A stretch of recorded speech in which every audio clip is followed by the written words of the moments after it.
kids will often invite adults into their world. It really makes sense from a theater mindset where there's a suspension of disbelief and you're stepping into a new world. It doesn't have to make sense to you. It makes sense in the scene. So anything to do with the child behavior, they're seeing things in their world.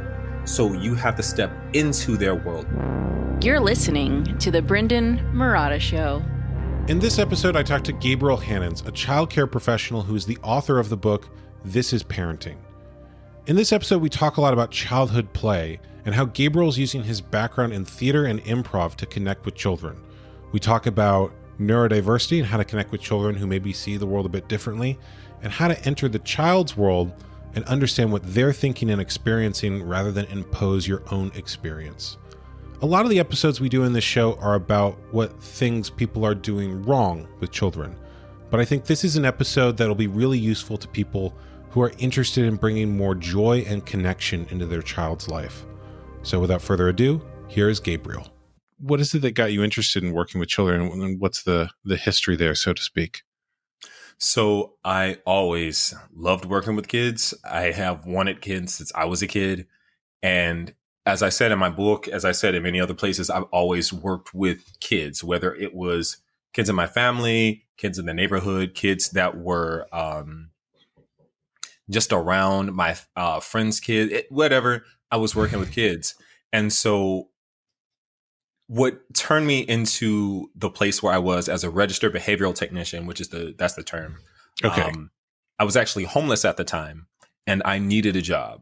And a friend of mine was working as a behavior assistant, which is a level lower than the position I got hired for.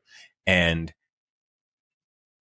I had this real sense of urgency. It was right after I finished my first year of teaching at a private school. They let me go from that. And I was a camp counselor. So around that time, I had applied to go to be an RBT. They told me I had to do this 40-hour course. I did that. I passed it, passed the competency evaluation. I passed. I sat down for the board certification, passed that first time. And then I got into the actual career with the children who are neurodivergent, usually with autism. And it changed my entire life. And I also spoke with my theater professor when I was in college at the time. And when she saw me teaching, I brought a whole bunch of the kids to go see a play that she had directed. And she was just looking at me off at the side. And she was like, "Gabe, I'm so proud of you." It's like, "What do you mean?" She was like, "I've always seen you as a teacher.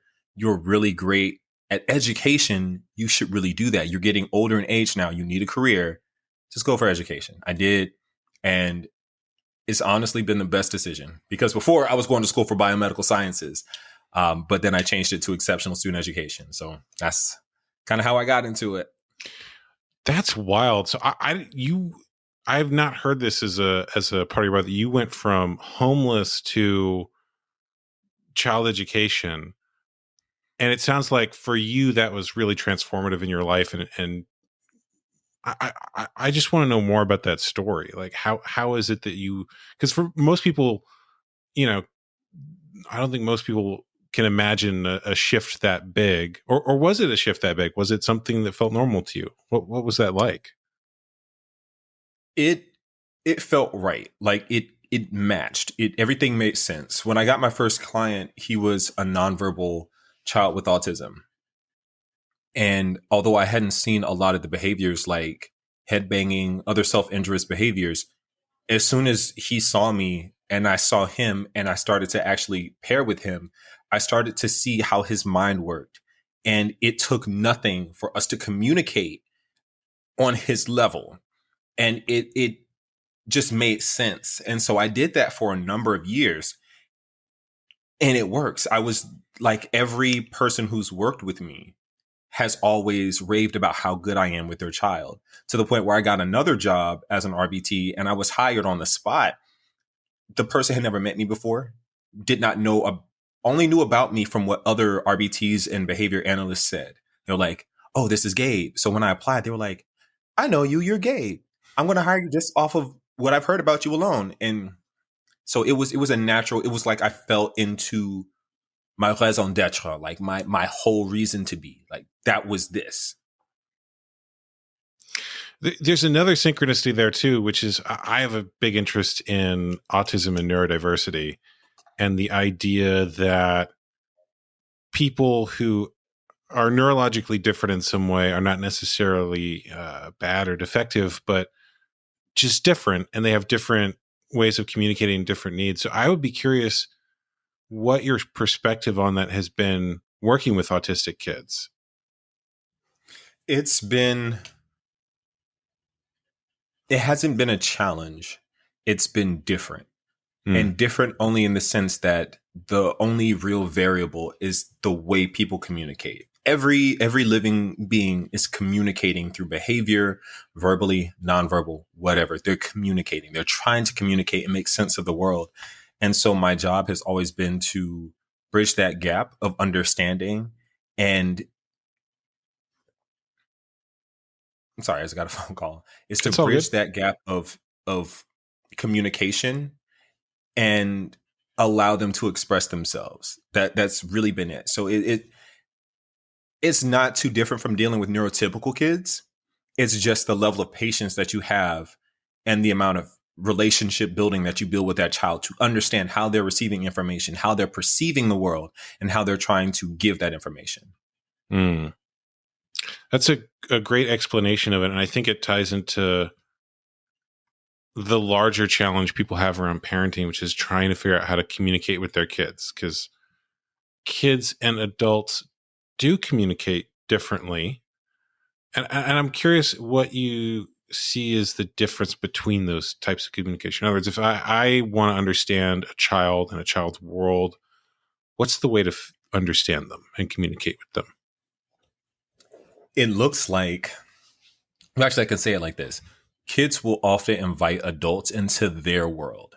If a kid hands you a stuffed animal or a little toy, they're inviting you into the world that they've just created. And it looks like accepting that and then going with it. It really makes sense from a theater mindset where there's a suspension of disbelief and you're stepping into a new world. And it doesn't have to make sense to you. It makes sense in the scene. So anything to do with the child behavior, they're seeing things in their world. So you have to step into their world to understand how they're seeing things, how they're perceiving it, how they're operating in that world. The difference between that and adults is adults have a shared reality and a shared perspective, generally speaking. And when we get older, a lot of us forget that we all had a world that we saw, and we exchange that for the world that everybody sees. And so our goal is to get to their world, understand what they're seeing, understand how they're perceiving the world, and then try to, like I said before, bridge that gap. That's really the only difference between adults and kids. They have their own individual worlds that they can, like, kind of little bubbles where this is my world. You have your world bubble. And then when little kids play together, their bubbles can intersect with each other, turn into a giant bubble. And then they're inviting you to put your bubble in theirs so that everybody can share it. But if you've forgotten that your bubble doesn't exist, then you're not going to be able to assimilate in theirs. So you want the communication to happen? Join them in their bubble. Join them in their world. It also reminds me of the theater principle, yes and, which a lot of adults know but with children. And when they hand the toy, they're like, no, we're not doing that now. No. Yes, and. Yeah. Let's take it a little bit farther. You can, in improv specifically, you can set parameters for the game, and they'll play that game. That's okay. It's setting boundaries and structure. You can do that. But it's learning how to go with the flow as opposed to being a wall that they just crash upon. You just gave me a light bulb moment in terms of that the boundaries of a game could be used to create boundaries for children. And I know that a lot of what you talk about in the book is letting go of the old ideas people have around discipline and controlling children through punishment and things like that. And it sounds like the thing that people might do instead of that has something to do with play. So I suspect most of my audience probably knows by now that, things like spanking or corporal punishment are not helpful and bad. But I'm curious what you would suggest instead of, if you're in a situation where a child needs boundaries of some kind, or you do need to say no to something. In cases like that, because a lot of people think that gentle parenting, authoritative parenting, respectful parenting, whatever you want to call it, is not about having boundaries and firmness. That's not true. Anytime I work with any kid I work with, if I don't like something, I can establish a boundary and not allow that child to step over that boundary.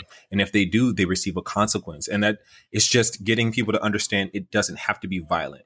You can explain that something is not okay without being violent.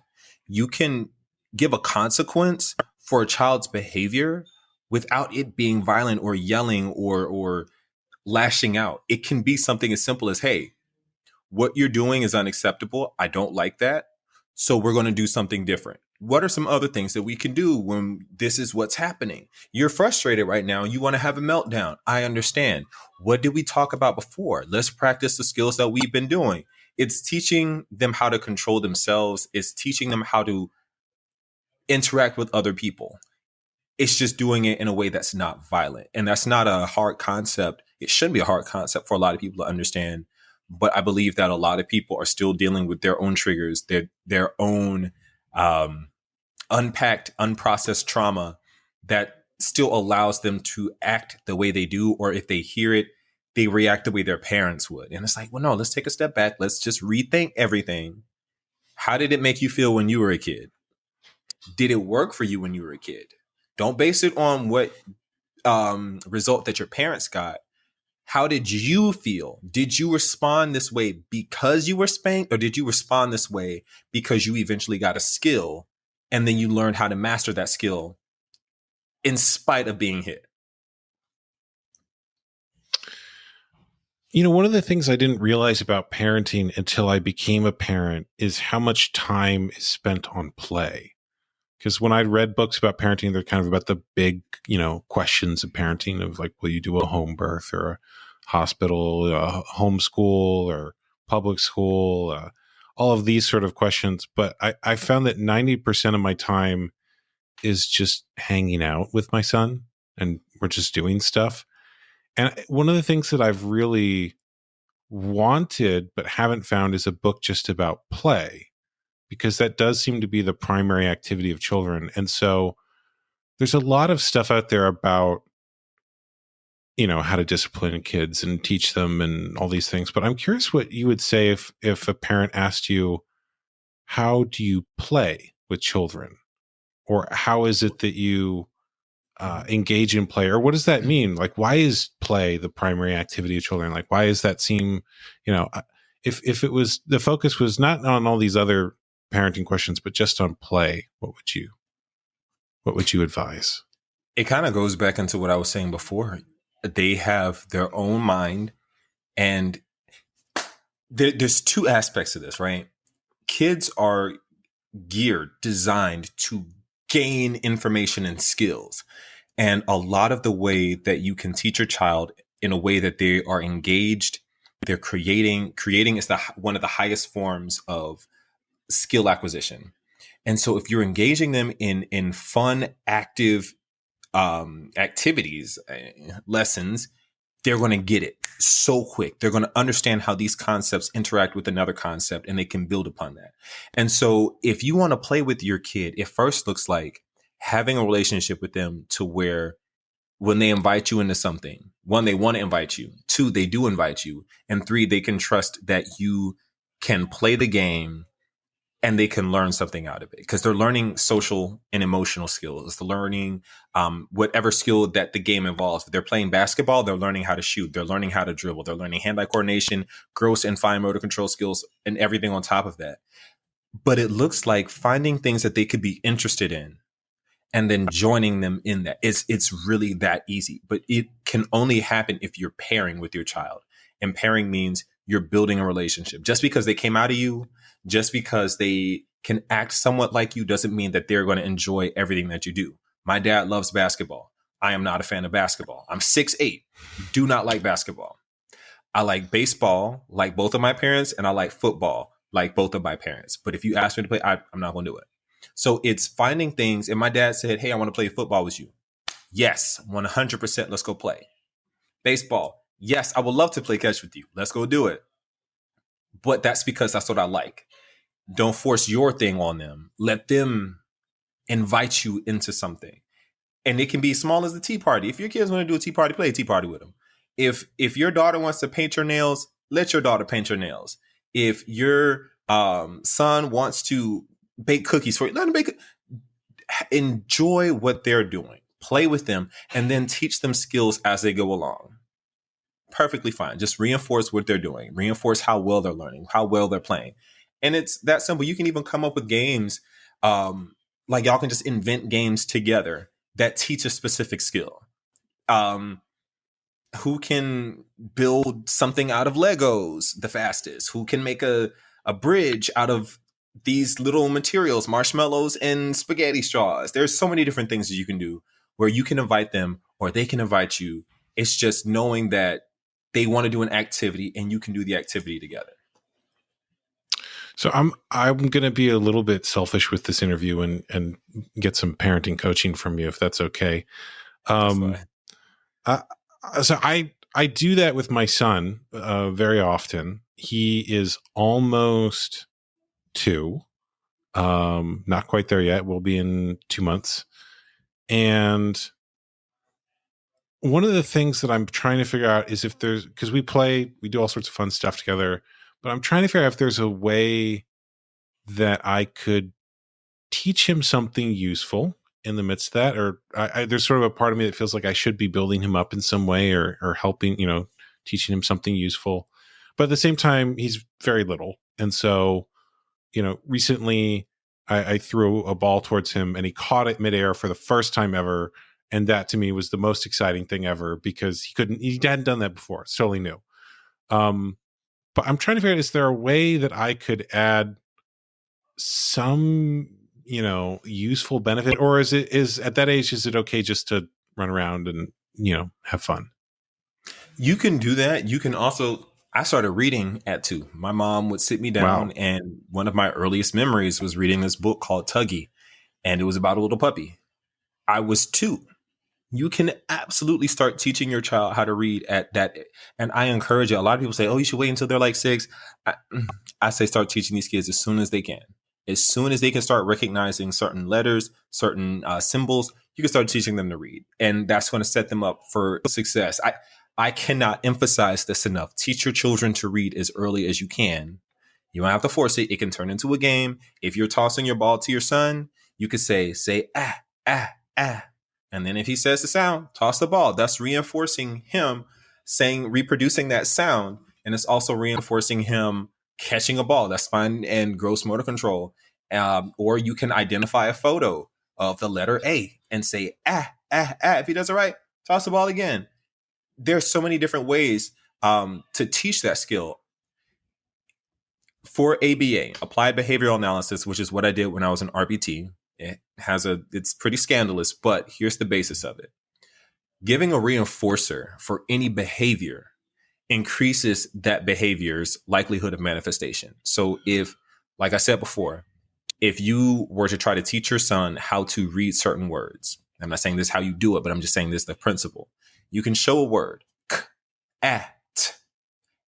If the child reproduces a sound, at, reinforce them. Give them a preferred activity or a preferred item, food item like a goldfish, a Snicker, whatever. They're getting rewarded. They're going to do it again.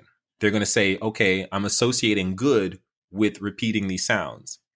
Cat. Oh, okay. So when I see that, that means cat.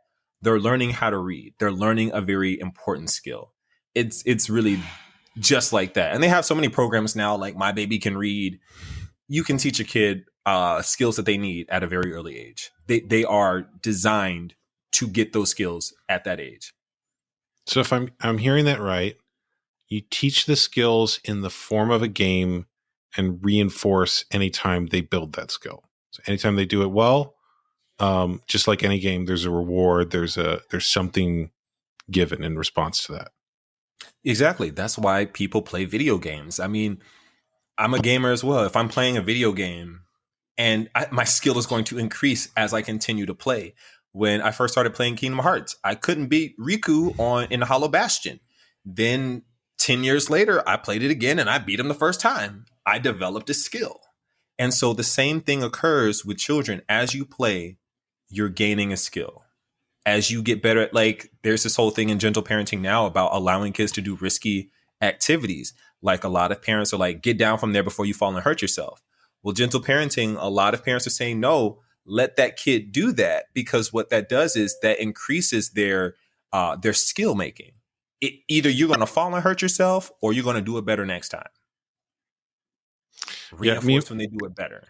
Mm-hmm. I'm a little more towards the risk side, and my wife is a little more towards the safety side. So I feel you there. Medical bills are nowadays. I mean, I'm also not really trying to go towards the risky side, but the risky side also helps build the skills which made humans who we are today. I mean, we do the thing where, you know, we're letting him do something a little unsafe, but we're nearby if he's gonna, you know, need the help. So, and that's perfectly fine. Yeah. I wanted to ask, what do you think the difference is in terms of being in a child's world between different ages? So, you know, I'm curious if most of your work is with older kids, or if you know things about working with children and infants. Is that something you have experience with, or is there a different principles, or is it mostly the same, just depending on the skill level? Ask your question a different way, please. Okay, I'm all over. I'm sorry. I'm so excited about this that I'm all over the place, which is something I see kids do too, and something I'm told that I did as a kid is I would get very excited and just take off. So, what is the difference in terms of how you parent and get in the world of a very young child, or even an infant or a toddler, versus an older child? Okay, so I've worked with everybody from 2 to 20. I have had clients of that entire age range, and all of them kind of operate under the same way. But when kids get older, when they start to hit adolescence and they're trying to break away from their parents and establish their own identity, it looks a little different, but the principles of it are still the same. It's all about how you're building the relationship. How are you? Because it's not enough that you just say you can come to me for anything. They're not going to come to you for anything because they want to try to figure it out themselves. And that's good. They're trying to gain independence. But what you really want to do is engage them in things that are outside of just bad things going on without judgment. It looks like, hey, how are you doing in school? Oh, what was your day like in math class? Oh, when I was in math, I struggled with this, that, and the third. It's letting them know that you went through similar things. You came out of it. You're giving them like, oh, you struggle with that too? Okay, well, I actually need help with such and such. Can you? Of course I can help you out. This is what I did. It's kind of that same thing. They're still inviting you into their world. When kids are shutting down and they're saying nothing, they're still inviting you into their world. They just don't have a way to articulate that. But they still are trying to communicate, hey, I need help with something. Come into my world. Hey, this really incredible thing is happening. Come into my world. It looks differently, but that's because they don't have the ability, especially at like the ages of 13 to 16, they don't have the vocabulary to really express what they're feeling because of hormones, which have never existed before. So they're like, I don't know what I feel. I feel a lot of really weird things right now. I don't want to be shamed for saying it. Help. So it can look like shutting down. It can look like saying whatever. It can look like having an attitude. Those are still ways that they're trying to invite you into their life. And it looks like giving them just enough space to let them know that you're still there, but then also like, okay, wait, what's actually going on? It's about asking questions, not in a judging way, but in a way that gets them to understand that you're stepping into their world and you want to play the game with them. That's how I work with my students. Any of them, any of my clients, any of my students, they can be having the worst day. They tell me everything because I have that level of rapport with them. And how do you build that level of rapport? Asking questions and being there, being not judgmental, because you can be the funniest, goofiest, weirdest parent that's so cringe, and they still want to come with you and hang out with you. They can be the most defiant, angry, different child from you and still want you in their life. You have to sit and observe their behavior and see what their behavior is trying to communicate, and just be literally, it's as easy as being there and not judging. As soon as you input any type of judgment, they're going to shut down and they're going to put a wall up. But if you say for instance, they did something bad, like they're struggling on a test. If they feel like you're going to judge them for failing a test, they're not going to come to you. They will put a wall up and you will not be invited back into that life. When you say, hey, you're struggling, dang, this looks like you need some help. I struggle with the same thing. Let me come in. It's just communicating. Every behavior is a communication. And so you have to take that information, accept it, and then communicate back without judgment. That's really as simple as I can make it.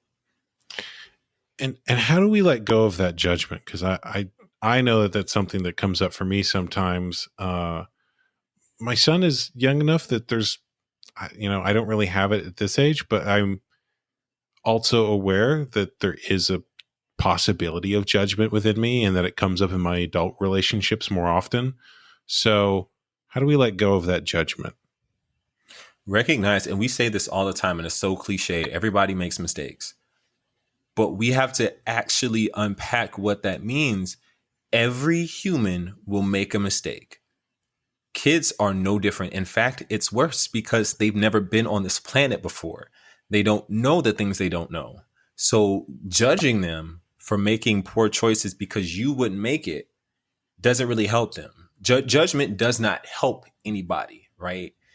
Because it's not changing the behavior. If you want to see behavior change, judgment isn't going to do it. If you want to see behavior change, you're going to have to work to change the behavior by giving them a skill so that the behavior doesn't increase, right? If a child is failing at math, you don't yell at your kid or beat your kid or ground your kid. That's not helping them get better at math. That's just punishing them for not knowing how to do it. I didn't get good at math until like my sophomore year of college, after I failed 8 math classes.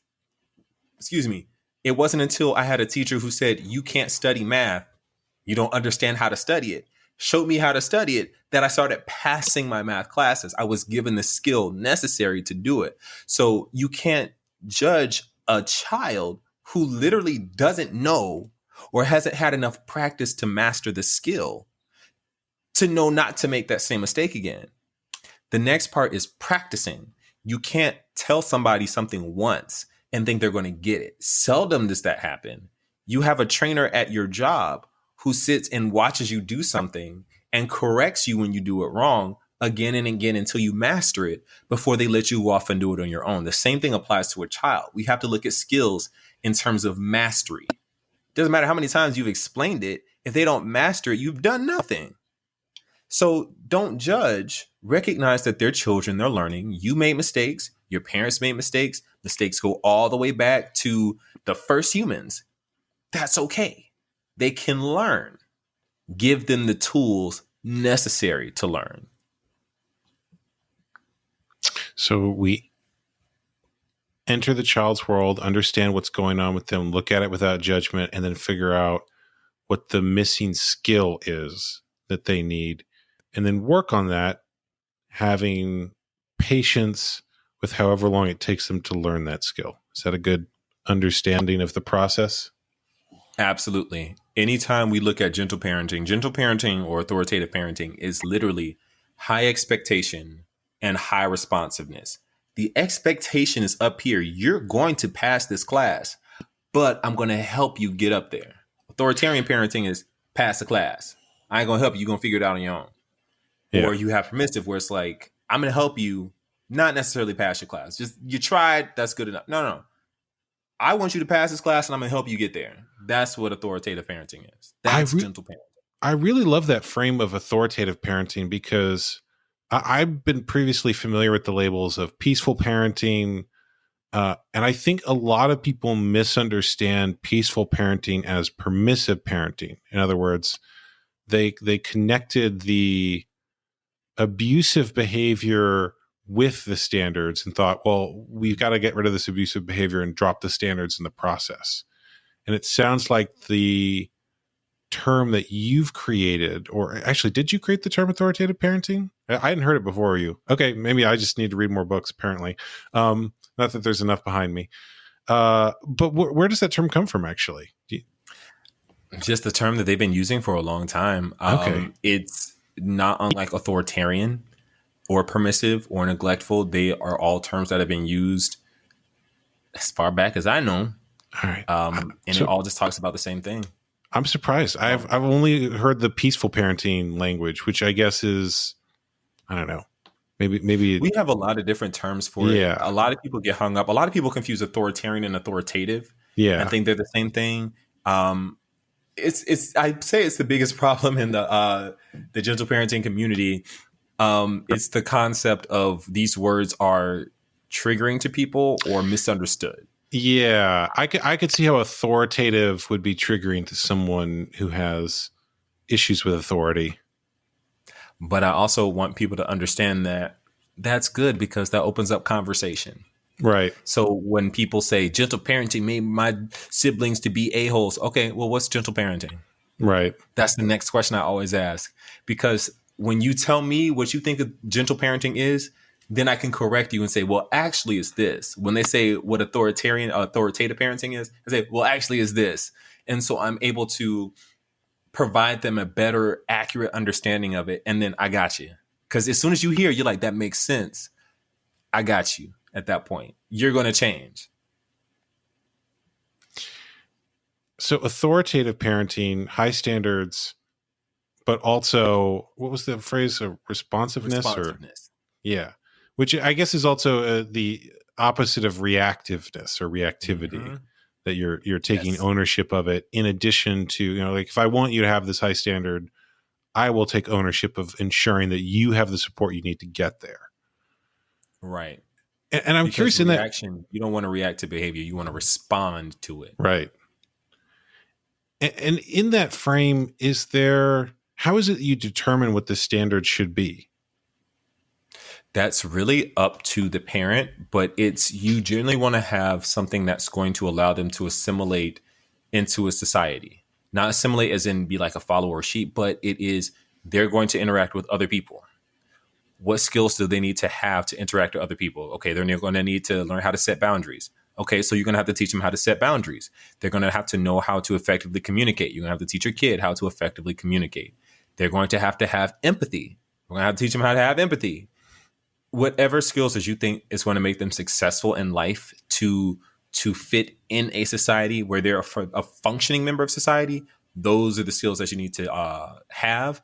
And based on that, what standard that they need to be at. If little Jimmy laughs at people that are crying, okay, well, then maybe we need to examine that because that necessarily won't fly in society. They're going to see him as not being empathetic. Okay, well, let's go see what's going on with that. If you have little Timothy who is hauling off and hitting people because they took his toy, that means he might have issues in communication. Let's give him some skills to teach that communication, so on and so forth. What do you think the skills that a kid needs to learn are? Well, again, communication, empathy, self-regulation, self-calming, or self-soothing. They need to know how to be patient. They're going to have to wait for a lot of things. Risk taking, or really a risk reward balance. They need to know how to calculate their risk. Fine and gross motor control, of course, reading, academics in general, critical thinking skills are God, they're so imperative. I was also asking that because I think judging what sort of world your kids are going to be in or have to be a part of is really challenging for a lot of people. And growing up, there were a lot of things I was told, well, that's just how it is. and then the world changed, and that's actually not how it is. I remember things like, well, you have to know how to do this because you're not going to carry a calculator around in your pocket all the time, right? And of course, we kind of do. Here we are. And now I'm hearing the same thing around AI. Like, well, how will kids learn to do this if an AI does it for them? And it's like, I think the AI might do it for them for a really long time. I think that just might be the future now. And there's also things where I've even seen emotional expectations placed on people that have changed. Like, well, you have to learn how to suck it up and never show emotion because you're a man. And it's like, well, the standards around that might be changing a little bit too. So I guess I'm also curious how it is you calculate the world that your kids are actually going to be in and what's going to be important in that world when the world that they go into might be different than the world we were raised in. That is very subjective to because we don't really have a way of knowing, right? Like the 90s, we went from not flying to being on the moon in about 60 years, a little bit over 60 years. And then from being on the moon to having AI to going interstellar to we went from having the amount of information that it took to get a man on the moon was about 8 megabits, to having 2 terabytes worth of data in the size of my phone. We're using more data to record this podcast than it took to put someone on the moon. Then they had to get to the moon. Yeah. A TI-81 had more information on it than what it took to get to the moon. So there's no way of knowing. There's no way. But we do know what got us this far. And what got us this far as humans is what I said before, the ability to critically think, to have a risk analysis, effectively communicate, self-calming, self-regulation, and empathy. Those things got us to where we are today.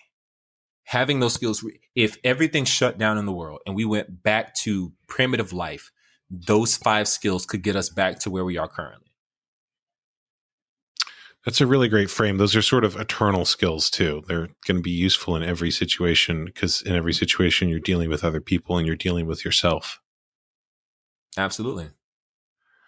I'm also curious too, to what degree, because you mentioned this, the skills that someone needs to be in society.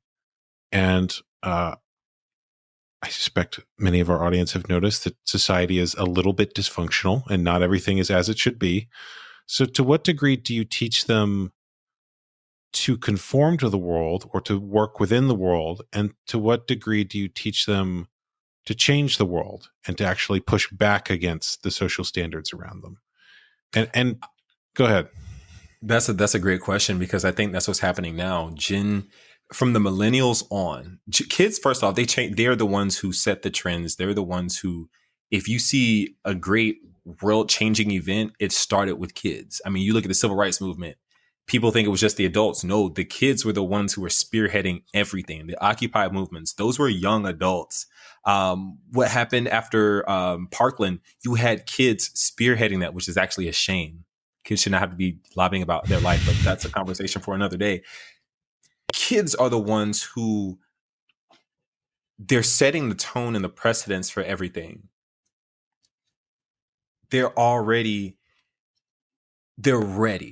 All you're doing is just guiding them to understanding these skills. They'll pick everything else up. They're interacting with each other and they have their own hive mind. The Bible says, raise a child in the way that he should go and he'll never depart. I know not everybody's Christian. That's not the point. It's recognizing that kids are already poised and set on a path.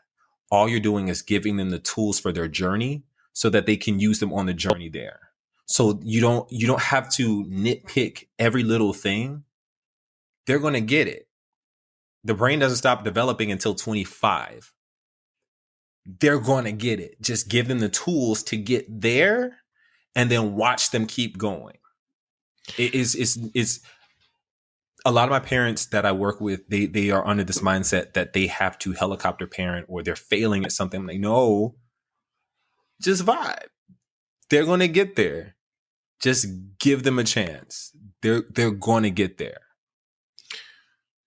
So it's almost like you're going when you're in their world's obviously interacting with the larger world, and you can notice the places where they don't like the world the way that it is. And then you're giving them the tools they need to change it. So it's like, oh, And okay. they So will yeah. absolutely change it. Gen Z and Gen Alpha right now, like my middle school kids, they will call out hypocrisy in a heartbeat. If they see something that doesn't seem fair, well, Mr. H, that's not fair. How come you did this for this and you didn't do that? You know what? You're right. Dang, why did I do that? Let me recant my statement. Both of y'all got detention. But it really is that mindset of they're already ready. The young people see problems and they're ready to change it. Just let them do it. It's when we try to repress them that things will get worse. Let the kids be the kids, and they know that they're going to be the future leaders. They're ready to do it. The ones that aren't are the ones that are either in a bad situation or they just haven't seen it yet, but they'll get there. So one of the things that we were talking about earlier was how to get your own stuff out of the way, because all of this requires, being in another person's world, looking at them without judgment, allowing them to make the changes to the world that they know in their heart need to happen or are right for them or would feel better for everyone. All of that requires letting go of your own stuff and maybe the patterns and things that we were taught in our own childhood. And I'm curious how it is that you approach that. Because I suspect as you're working with kids, you're also in a way working with the parent and their maybe misconceptions or own hangups around how to handle their own child. So how is it that we let go of that? So are you asking how do people let go of what they've gone through or their ego or something? Yeah. So if I'll give a more specific example. If I'm with my child and I get triggered and I can feel my fight or flight instinct kick in on something that's totally not worth that instinct being kicked in. What is it that we do to let go of that? And what is it we do to let go of our own, judgments about kids? Go to therapy. I mean, yes, there's that. I mean, I tell everybody go to therapy. If you got to find a therapist, you can shop around for a therapist. You need to unpack what you went through as a kid, whether you think it was great, whether you think it was bad, whether you think it helped you, whether you think it did it. You need to process it. Because if you take that to your child, you're only doing that child a disservice because your child didn't ask to be here. You did. However your child came about, generally, hopefully, is asked for that child to be here, or you did something for that child to be here. And in which case, you owe it to your child now. Your life is no longer your own. So the goal isn't for your child to be like you. Your goal is for your child to be better than you. One of the things I pride myself on is that I'm in a position that my great great grandmother, who was a slave on a slave breeding plantation, I'm living a life she could have never dreamed about. Nobody in my family, none of my ancestors could see me in my position. We've all done better than the next generation. I come from two educated parents one did not come from an educated family at all. The other one came from a father who was educated. And then their parents were slaves. We came a mighty long way. So we owe it to our kids for our kids to be better than us. And it shouldn't be a jealousy thing. We shouldn't be trying to live vicariously through our children because we want to live some fantasy that we never got to have. No, let your kids go off and live the life that they are supposed to live and empower them and give them the tools and resources to do that by going to get your own help. Go nurse and take care of your inner child before you start working on your child, and you will watch your child flourish more than your inner child did. I can say that has always been true for me, that every time there's something that comes up in my relationship with my family, there's something I got to go into. I'm also curious too, what you sort of change, because you've obviously worked with a lot of families. Have you seen a family transform as a result of the parent doing some sort of healing work?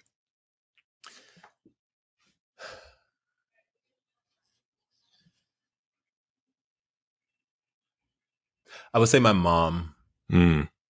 but in terms of a family that I've worked with, not really. Therapy is expensive, so a lot of people haven't. But I have seen a lot of my friends who are around my age and younger, when they go to therapy, I have seen their whole lives transform. Like a friend of mine is getting married in a couple days, and seeing where he came from. I've known him since he was 18, and he came from a very messed up family dynamic with a single mom who abused him.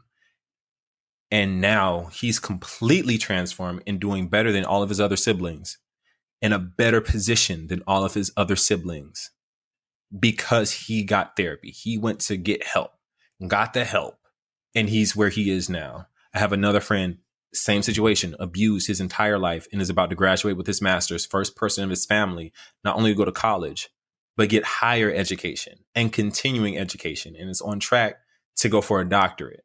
Nothing got this person down because he got therapy, dealt with his inner child, will regularly talk to me about the different epiphanies, as he calls them, epiphanies of what he's discovered about his life, about his childhood, and nursing and taking care of and raising his inner child.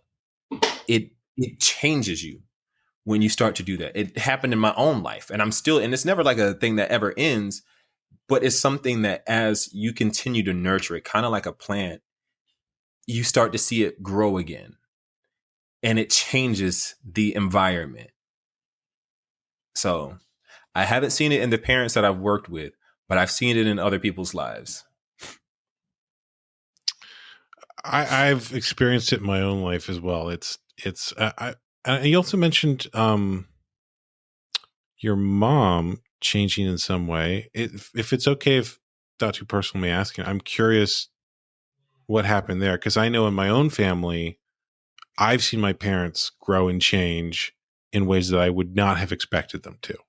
Like, maybe it's just the bias of, being their child, that I would think, this is who they are and that's who they're going to be. But I know that seeing your own family change can have a really transformative effect. It's still being on the other side of like, oh, like maybe this is what my kids will experience if I change and transform as well. But I'm curious what you experienced around seeing a family member change. So my mom and my dad transformed in a lot of different ways. My mom, she was raised old school. She had both parents, loving parents, but they were pretty authoritarian, and they also had 7 kids. So she was one of 7. And there were times of emotional neglect, not ever physical neglect, but there were some times of emotional neglect because they got 7 kids. And so with my mom, when she went to therapy as a kid growing up and seeing that, she taught us to be more emotionally intelligent. She always added that extra love to us just to make sure we didn't feel any sort of emotional neglect whatsoever. I knew my mom loved me. Did she always show it the way that I wanted her to show it?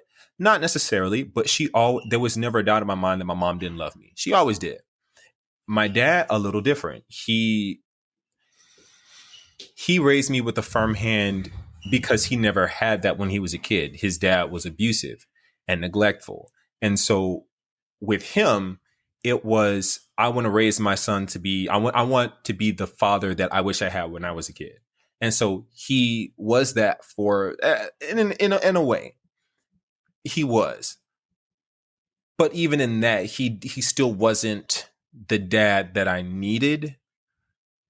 But that's neither here nor there. He's transformed over time, especially when my older sister started having kids, into a person who was more emotionally aware, who was more forgiving, who started to calm down in his aggression and really started focusing on, okay, wait, I can be gentle. I can be a good, gentle, communicating, whatever the word is, father to my offspring. And so from that, he started to do that. But that wasn't until I was like 15, 16. And it's still sometimes a struggle where I'm like, Dad, shut up kind of thing. But seeing that transformation has been it's been challenging at times, but it's also been really good at times as well. I noticed that parents tend to,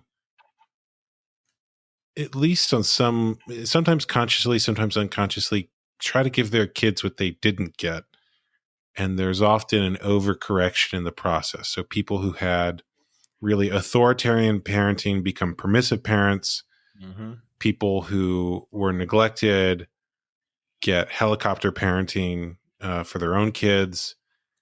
And I notice even in this conversation that I, as a kid, was held to really high standards, and that it wasn't until you framed authoritative parenting the way that you did, I thought, oh, yeah, some of that actually benefited me, and it would be okay to try to give my own children the highest potential that they're capable of, because I know they're going to be capable of amazing things.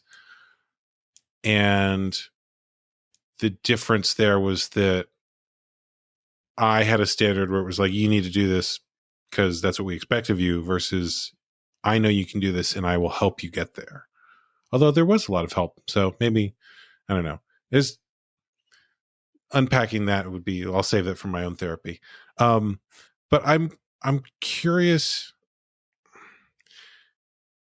how is it that you identify the overcorrections where someone's trying to do something good, but they maybe are going a little bit to the opposite direction? Yeah. How I identify it, it's really more nuanced. Like, it's something I'm really good at observing the behavior and picking it back to where it came from. What's a good example? Okay. Say, for instance, you have a parent that's really overbearing. You don't want to do that for your kid, so you let your kid go wild. Your kid can do whatever. You don't mind. There's no sense of boundary. That is an overcorrection. You're doing something because of an unresolved trauma that you have yet to deal with. It sounds like what you do when you see a parent's behavior is you do the same thing. You're going into their world and trying to identify where that behavior originated. Because with kids, yes, the origination point's probably a little closer. The question that came up for me just now, because of my wife and son, how to handle just the amount of work parenting is. Because I know that my wife and I have moments where we're just tired, and it's like we've been going all day and we're doing all the things, and there's a lot of energy that goes into raising a toddler. So I'm curious how you'd suggest handling that. It's also a little exaggerated today because she got sick recently, and so there's a little less energy. I ain't got no kids. That's fair. I will say this: anytime working with kids, I'm a middle school teacher. I can tell you this: you have to schedule and routine. You have to. If your schedule is all over the place, it's not going to work as well. You want to make sure that when you do something one day, they can anticipate that the next. There is structure, there is routine, there is scheduling, there is trade-off. There is also sacrifice. You're going to have to sacrifice sleep. You're going to have to sacrifice time. You're going to have to sacrifice energy. That is just, kids are parasites that leech off of you, and they will drain you of resources, both food and energy and emotions. And that's just what it is. For 18 years, my auntie had my little cousin, and before she was pregnant, she was so full of life and joie de vivre, and she was, everything. And then the day she had her, boom, tired perpetually. She's still tired. My cousin is 20 years old. My auntie is still tired. She'll fall asleep sitting up. It's crazy. So that's just kids. The only way that you can really deal with it is making sure that you're managing your time better, managing your resources, eating healthy so you have some energy if you can, because kids are a lot. But scheduling, routine, structure, that's what I'd say. Is there anything that you wanted to talk about that I didn't ask about that we should make sure we get to? Gentle parenting or authoritative parenting is privileged parenting. I want people to understand that. It is very easy for a lot of, and I'm speaking specifically to my Black and Brown and Indigenous communities. We can easily fall into this idea that gentle parenting is easy for white families because there's more of a privilege there. Gentle parenting is privileged parenting, but it is a sacrifice. You owe it to yourself, your parents, your ancestors, and your children to raise your children with gentle parenting. You have to take the time. You're going to be tired. You're going to be wore out. You're going to give everything. But when I tell you that the payoffs for gentle parenting are so incredibly astronomical, the change that you see in children is remarkable. You will raise your child the way your parents did, and you will have all 5 of your kids act completely different. Not saying everybody has 5 kids, but if you have 5 kids, all of those kids can turn out differently. But when you raise your children with gentle parenting, with authoritative parenting, where you're getting them to communicate how they feel, getting them to be in touch and identify their emotions and can critically think about what their actions are, you will see a complete change in all of those communities. It looks like letting go of what our ancestors went through and embracing what our ancestors actually would have been doing had they stayed in their untouched indigenous communities. So that's what I want to say. What does the term privilege parenting mean? Because I don't know if I mean, I've heard the term privilege, obviously, but I don't know that particular phrasing. It's the same kind of thing. So recently on TikTok, there was a thing where a Black woman, a Black gentle parenter who I actually mutuals with on TikTok, was explaining how gentle parenting is privileged parenting. And she was explaining how she has to wash her daughter's hair. And when her daughter has to get her hair washed, she has a fear of water and she freaks out. Now, this is a Black woman with a Black child that has 4C hair. A whole bunch of gentle parents on TikTok were talking about that's not, that's ridiculous. You shouldn't have to spend that much time doing your daughter's hair. There was a cultural disconnect where they didn't understand that it's not a 10, 20-minute process to get a Black child's 4C hair into presentable hairstyles. Well, what society considers,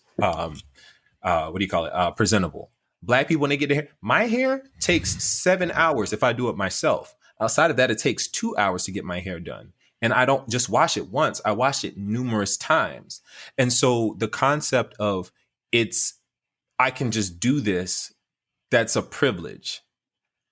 Because over here, if your child is neurodivergent, you don't always have the privilege of being able to do gentle parenting the way that somebody whose child is neurotypical does.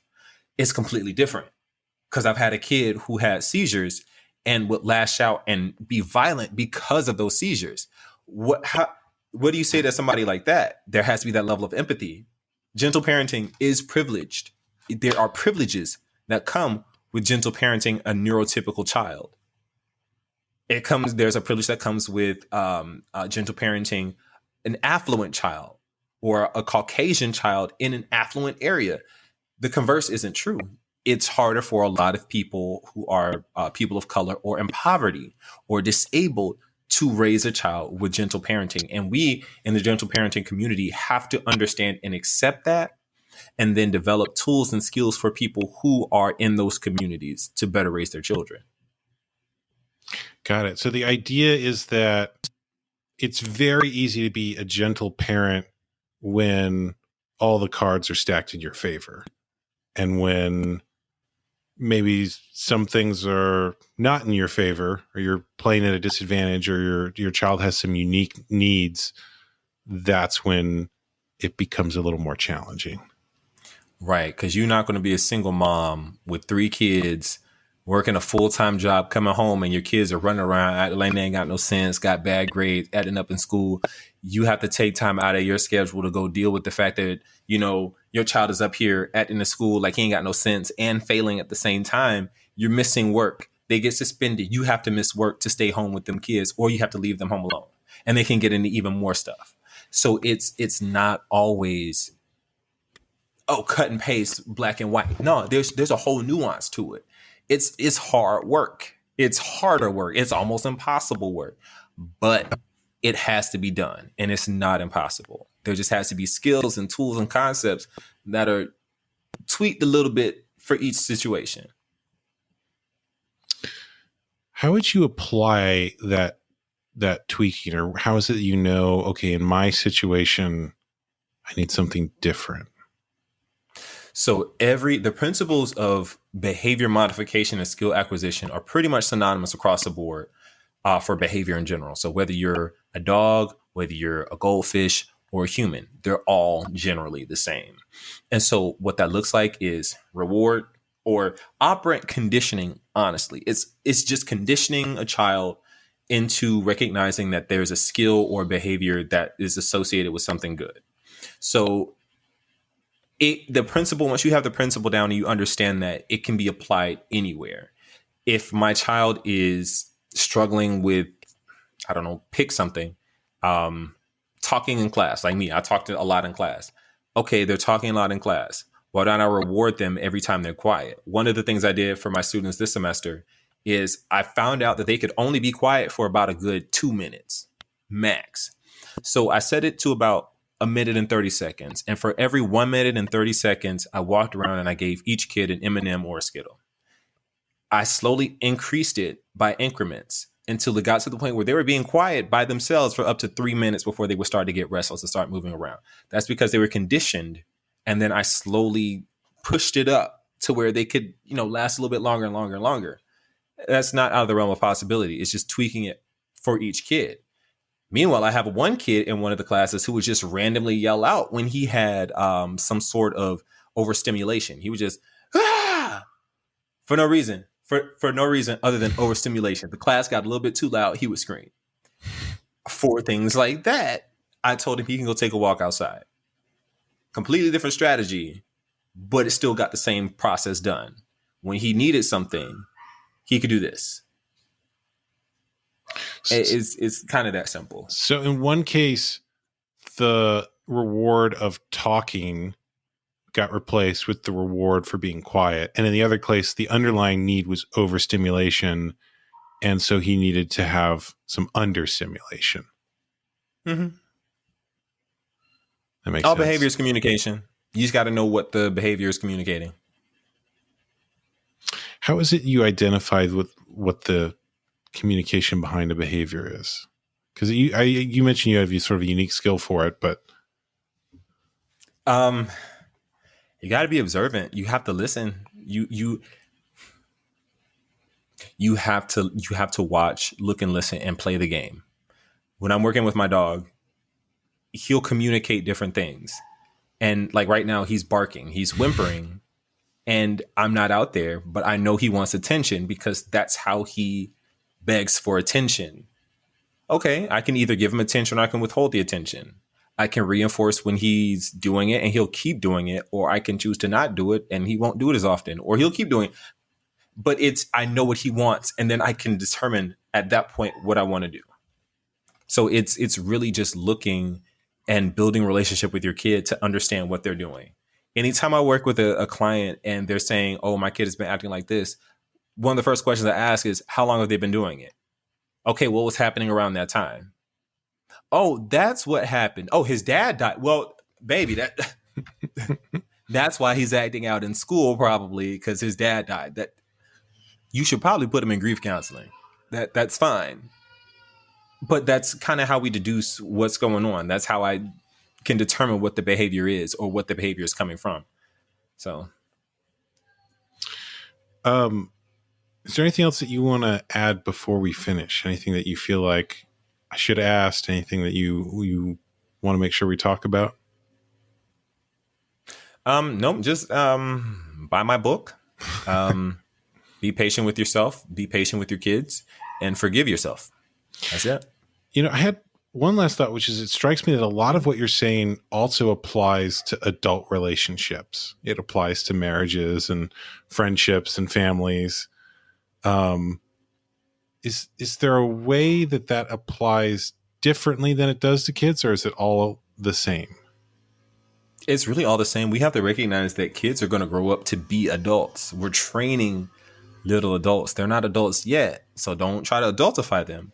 But recognize that they're going to start understanding the nuances of adult communication.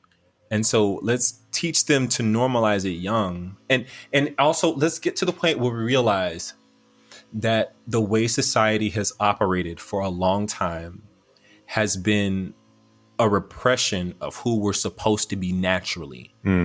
Kids and how vulnerable, how unfiltered, how raw they express themselves is how we're supposed to be. The concept of holding that back is not natural. There's tact that we should absolutely, definitely be teaching, and respect and manners, but the level of vulnerability to say, I don't like that. That made me mad. That made me sad. I don't like you. That's perfect. You can say those things. Let's just teach the skill on how to resolve those issues. So no, let's get to the point where we realize that we can absolutely embrace who we're supposed to be. That's fine. I love that. How do you resolve when a big feeling comes out that maybe isn't more socially acceptable? So if a kid says like, I hate you, or like, I'm so angry, or whatever that is, how is it you meet that? Oh, okay. There it is. I'm sorry you feel that way. What did I do? What can we do to make it better? And if they don't want to say it, don't. Okay. When they calm down, which every kid will inevitably do, and then you're their friend again, then you just have the conversation. Hey, when you said you hate me, do you actually hate me? Okay, well, when you get upset like that, that word is big and that word can hurt. So what's something else you can say instead of I hate you? You made me mad. Oh, that's perfect. Okay, what can we do to fix that? What can I do to fix what I did to you? It's getting in their world and recognizing that they are trying to fit in our world. That's okay. Well, I think that might be a good note to end on. Is there anything else you want to add before we finish? I've asked you that 3 times, and then I've gone off on completely new conversations. But this one, I'm sure will be. This one, I'm sure will be the end. All right. Well, no, that's it. All right. Well, thank you so much for coming on. This has been a really good conversation. I've had a number of light bulb moments in terms of things that I can apply in my own life. So thank you. Well, I'm glad. I loved it. Yeah. You're welcome.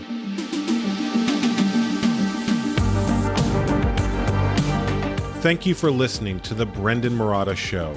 If you liked this episode, please leave a positive review on whatever platform you listen to podcasts on. If you really liked this episode, please support the show and become a paying subscriber, giving you access to special bonus material only available to supporters of the show. I want to thank you for listening to this show, and I will talk to you all later.